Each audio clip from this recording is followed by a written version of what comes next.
सही शब्द तो यही है कि सरकार अपनी अय्याशी के लिए अंधाधुंध पैसा खर्च कर रही है, लेकिन देश के लोगों को रोजगार देने के लिए उसके पास पैसा नहीं है।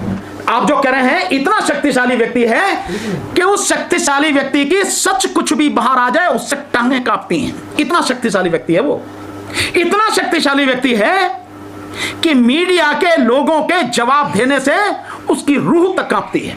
वो इतना शक्तिशाली व्यक्ति है कि 8 साल में एक भी प्रेस कॉन्फ्रेंस कर नहीं सका। इतना शक्तिशाली व्यक्ति है, और इतना शक्तिशाली व्यक्ति है कि उसकी हिम्मत नहीं होती कि लोगों के सामने आके सच कह सके। झूठ में जीता है, झूठ के अलावा उसके पास कुछ नहीं है। सुबह से शाम तक, रात दिन 24 घंटे झूठ ही झूठ, और कुछ ही नहीं। तिरंगा लगाने से आपको रोजगार मिल जाएगा? इस देश के देशभक्ति क्या तिरंगा लगाने से आती है? ये जो बच्चे, जो लोग जिनके पास खाने के लिए रोटी नहीं है, अनाज नहीं है, जिनको सरकार कहती है कि ये गरीबी की रेखा से नीचे है, और उनकी संख्या इस देश में 40 करोड़ से ज्यादा है। 80 करोड़ को सरकार खुद 5 किलो अनाज दे रही है, 80 करोड़ को। उन लोगों के पास खाने के लिए अनाज नहीं है, पहनने के लिए कपड़ा नहीं है, सर पे छत नहीं है। इस देश में करोड़ों लोग हैं जो केवल एक ही कमरे के कच्चे मकान में रहते हैं। उन लोगों से आप ये उम्मीद करते हो कि 25 रुपए का झंडा सरकारी रेट है? ये मैं आपको दिखा रहा हूं, इसके आपको बड़े मजेदार बताता हूं बात, कि 25 रुपए का मिनिमम झंडा है। वो झंडा उन्हें खरीदना होगा, लगाना होगा। और उत्तर प्रदेश में इसकी एक बड़ी मजेदार बात है, उत्तर प्रदेश में इस झंडे के लिए आप देखेंगे कि जो राशन की दुकानें हैं, उन राशन की दुकानों पर जबरदस्ती कहा जा रहा है कि 5 झंडे खरीदने होंगे। 5 झंडे, 100 रुपए का झंडा दिया जा रहा है। खरीद नहीं सकते हैं। अरे 5, उत्तर प्रदेश की सरकार ये बात कर रही है, उत्तर प्रदेश की सरकार ये बात कर रही है। लोगों से बिना पूछे उनसे 25 रुपए काट लिए जा रहे हैं झंडे के। तिरंगा का वही लोग विरोध कर रहे हैं जब 14 अगस्त को अपना स्वतंत्रता दिवस मानते हैं। ये लोग, ये बात बीजेपी लोग कह रहे हैं, पाकिस्तान में स्वतंत्रता दिवस मानने वाले लोग ही तिरंगे का विरोध कर रहे हैं। ये आप नहीं बोल रहे हैं, हाँ। ये तो आपके मुंह से उन लोगों के शब्द आ रहे हैं जो हकीकत में, हाँ बीजेपी, जो हकीकत में देश गद्दार है देश के, उनके आ रहे हैं। ये उन लोगों के, वो वही है जिन्होंने जीवन में कभी भी भारत का झंडा अपने ऑफिस पर नहीं लगाया। वो आज देशभक्ति के लिए तिरंगे की बात कर रहे हैं। ये वही लोग हैं जिन्होंने 1948 में आरएसएस ने पैरों के नीचे कुचला, यही तिरंगा पैरों के नीचे कुचला। ये वो लोग हैं जो आज स्वतंत्रता दिवस की बात कर रहे हैं, और आप क्या मतलब झंडे की बात कर रहे हैं, तिरंगे की बात कर रहे हैं, जो आज भी अपनी डीपी में तिरंगा लगाना जो ठीक नहीं समझते, आप उनकी बात कर रहे हैं। आप ये लोग सिखाएंगे देशभक्ति। देशभक्ति के लिए किसी इस तरह के आयोजन की जरूरत नहीं होती। देशभक्ति अंदर से होती है। देशभक्ति लोगों के खून में शामिल है, इनके खून में शामिल नहीं है। देशभक्ति लोगों की रग रग में शामिल है, वहां से आती है देशभक्ति। विश्व गुरु नहीं, शिष्य भी नहीं रहा। आप विश्व गुरु की बात कर रहे हैं, देश आज की तारीख में शिष्य भी नहीं रहा। अगर विश्व गुरु बन चुका है तो मैं आप सबसे साथियों से सवाल पूछता हूं, आपके माध्यम से इस सरकार से सवाल पूछता हूं, और इस सरकार के उन अंधभक्तों से सवाल पूछता हूं जो विश्व गुरु चिल्ला रहे हैं और भक्ति में मग्न हैं, कि अगर विश्व गुरु बन गया तो इस देश में हर साल बाहर पढ़ने जाने वाले बच्चों की संख्या क्यों बढ़ती जा रही है? जो संख्या 8 साल पहले लगभग 3-4 लाख थी, वो संख्या आज बढ़ के 7 लाख पार कर चुकी है। लगभग 8 लाख के लगभग बच्चे दूसरे देशों में पढ़ने जाते हैं। विश्व गुरु है तो वहां से यहां पढ़ने आने चाहिए ना, वो तो हो नहीं रहा, बल्कि यहां से बाहर लोग पढ़ने जा रहे हैं। क्यों? अगर विश्व गुरु है तो।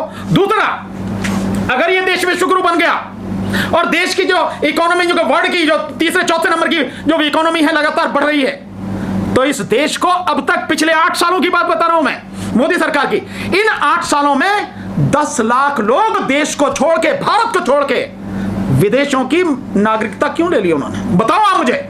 और अगर ये देश विश्वगुरु है तो जो बच्चे पढ़ने जाते हैं उनमें से 95% बच्चे क्यों वहीं रह जाते हैं, वापस भारत क्यों नहीं आते?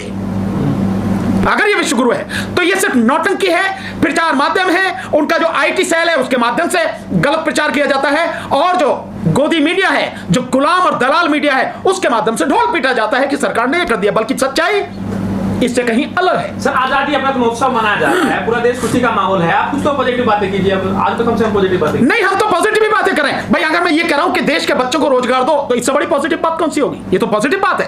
अगर मैं ये कह रहा हूं कि भयानक महंगाई है, इस महंगाई को खत्म किया जाए, कम किया जाए, तो इसमें कहां नेगेटिव बात है, पॉजिटिव बात है। अगर मैं ये कह रहा हूं सरकार की जिम्मेदारी है इस देश के बेरोजगार युवाओं को, युवतियों को रोजगार दे, और जो भयानक बेरोजगारी अब से पहले कभी नहीं थी, जो आज है, उसे खत्म करना सरकार की जिम्मेदारी है। तो ये पॉजिटिव है, कहां नेगेटिव, कहां? ये तो पॉजिटिव है सब कुछ।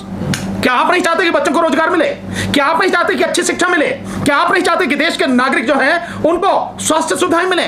और क्या आप नहीं चाहते कि इस देश के किसानों की बात सुनी जाए, उनकी जो दिक्कतें वो दूर करी जाए? क्या आप नहीं चाहते, क्या आप नहीं चाहते इस बात को कि जो मजदूर हैं उन मजदूरों की दिक्कतें दूर की जाए? अभी एक आंकड़ा आपने सुना, बड़ा मजेदार आंकड़ा, और आंदोलन भी हो रहा है।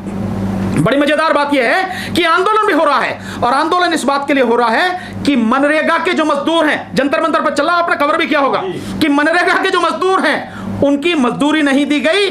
8,000 करोड़ के लगभग, अगर मेरी इंफॉर्मेशन सही है, 8,000 करोड़ के लगभग रुपया चाहिए, वो सरकार दे नहीं रही। और यही सरकार है जिसने कोविड के समय ढोल पीट के कहा कि हमने 71,000 करोड़ से बढ़ा के जो बजट है, वो बजट बढ़ा के हमने 43,000 करोड़ के लगभग बढ़ाया था, वो अब वही पीछे लाके उसी जगह रख दिया। तो जो आप जिसकी बात कर रहे हैं आप करो ना उसके लिए, इसकी बात करना कि लोगों को उनका हक मिले, कहां नेगेटिव, सब पॉजिटिव है। तिरंगे की आड़ में क्या काले कामों को छुपाया जा रहा है? स्वाभाविक है, केवल काले काम नहीं, तिरंगे की आड़ में इस देश को बेचने की जो साल लगातार कोशिश चल रही है उसको, और इसके अलावा तिरंगे की आड़ में हर वो जनता से जुड़ा हुआ मुद्दा, उससे ध्यान भटकाया जा रहा है। अभी एक मजेदार आपने चीज देखी होगी भी, अरुण जी आपसे जरा मुखातिब होना चाहूंगा मैं, अभी बड़ी मजेदार बात, और वो बात ये है कि अभी 5 लाख वो उसकी 5GB की वो हुई है ना, 5G की ऑक्शन हुई है, नीलामी 5G स्पेक्ट्रम की। आपको मालूम है बीजेपी के आने से पहले क्या था 2G वाले में 1,76,000 करोड़ के घोटाले की बात थी।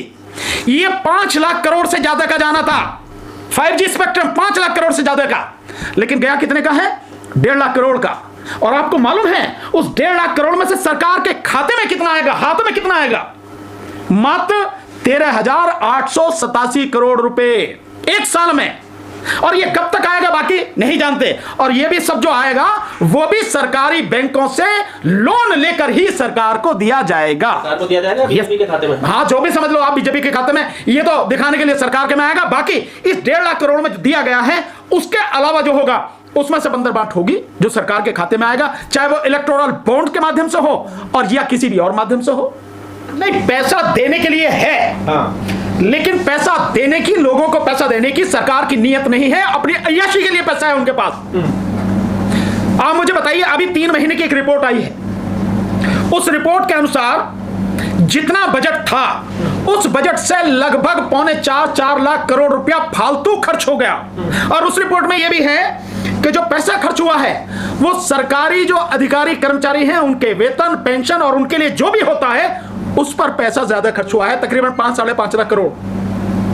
मैं आपके सामने ये बात सरकार से पूछना चाहता हूं, सरकार लोगों को रोजगार दे नहीं रही, किसी तरह की भी कोई भर्ती है नहीं, जो सीटें खाली पड़ी हैं उनको भी भरा नहीं जा रहा, जो रिटायर हो गया वो सीट खाली पड़ी रहती है। फिर सरकार का खर्चा कहां से बढ़ रहा है? क्या देश की जनता को यह सवाल सरकार से पूछना नहीं चाहिए, मोदी सरकार से पूछना नहीं चाहिए कि तुम जब लोगों को नौकरी नहीं दे रहे, कोई और चीज में तुम काम नहीं करे, न शिक्षा के क्षेत्र में तुम काम कर रहे हो, न तुम्हें जो आपके स्वास्थ्य सुविधाओं के क्षेत्र में कोई काम कर रहे हो, न ही तुम महिलाओं की तरक्की प्रगति के लिए कोई काम कर रहे हो, न ही तुम बेरोजगारी हटाने के लिए कोई काम कर रहे हो, तो ये खर्चा सरकार का कहां से बढ़ रहा? तो क्या मैं गलत कर रहा हूं? ये शब्द बुरे लग सकते हैं, लेकिन सही शब्द तो यही है कि सरकार अपनी अय्याशी के लिए अंधाधुंध पैसा खर्च कर रही है, लेकिन देश के लोगों को रोजगार देने के लिए उसके पास पैसा नहीं है। अगर पैसा नहीं है सरकार के पास में, तो ये क्यों बनाया जा रहा? सेंट्रल विस्टा में 23,000 करोड़ से ज्यादा रुपए खर्च किए जा रहे हैं। क्यों खर्च किए जा रहे हैं? प्रधानमंत्री इस देश में मोदी से पहले भी बहुत हुए, सब लोग एयरफोर्स के विमान में चलते थे, क्यों 2 विमान 17,000 करोड़ की लागत के इस देश में लाए गए हैं? क्यों? नहीं, मैं नहीं मानता कि जिन्हें देश से मोहब्बत ना हो, लेकिन मैं ये जरूर मानता हूं, मेरा हो सकता है उन्हें देश से मोहब्बत हो या नहीं हो, मैं इसमें कमेंट किए बिना, पर एक चीज मेरे दिमाग में जरूर आती है, अगर ये लोग, और ये हैं कौन? ये हैं इस देश के करोड़पति और अरबपति और खरबपति लोग हैं जो देश छोड़ रहे हैं।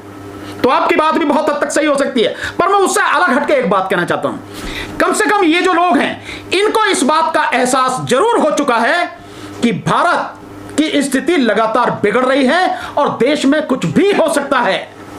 देश गृह युद्ध की तरफ जिस तरह से ढकेला जा रहा है, जिस तरह से बद से बदतर इसकी स्थिति होती जा रही है, उस स्थिति में उनको लगता है कि यार यहां से छोड़कर भारत की दूसरे देशों की नागरिकता लेकर आराम से सुकून से वहां रहो। कुछ भी हो सकता है। अरे यार, अनपढ़ आदमी की राय लेगा कोई? बेकार की बात करो यार तुम भी। क्या बात कर रहे हो आप? कोई अनपढ़ आदमी की राय लेगा? उन्होंने तो पढ़े लिखे की बात हो तो कोई बात हो। और यूक्रेन का युद्ध रुकवा दिया। हाँ बिल्कुल, जरूर, बिल्कुल रुकवा दिया होगा। मतलब ये जो है गोदी मीडिया द्वारा और उनके जो आईटी सेल है उसके द्वारा जो प्रचार किया गया, आप कहते हो कि कोई भी पढ़ा लिखा समझदार व्यक्ति इस बात को सच मान लेगा?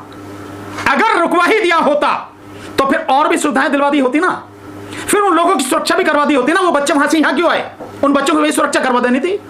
और अगर यही सब कुछ है तो वो 18,000 बच्चे जिनका भविष्य अधर में लटक चुका है, या धरना दे रहे हैं, शायद उसमें धरना चला दिल्ली में रामलीला मैदान में, वो धरना दे रहे हैं कि भैया हमें कम से कम किसी कॉलेज में एडमिशन तो दिलवा दो। उन्हें एडमिशन नहीं मिल रहा। तो ये सब सारी जो बातें आप कह रहे हैं, दुनिया का इतना शक्तिशाली व्यक्ति देश में रोजगार नहीं दे सकता जो इतना शक्तिशाली व्यक्ति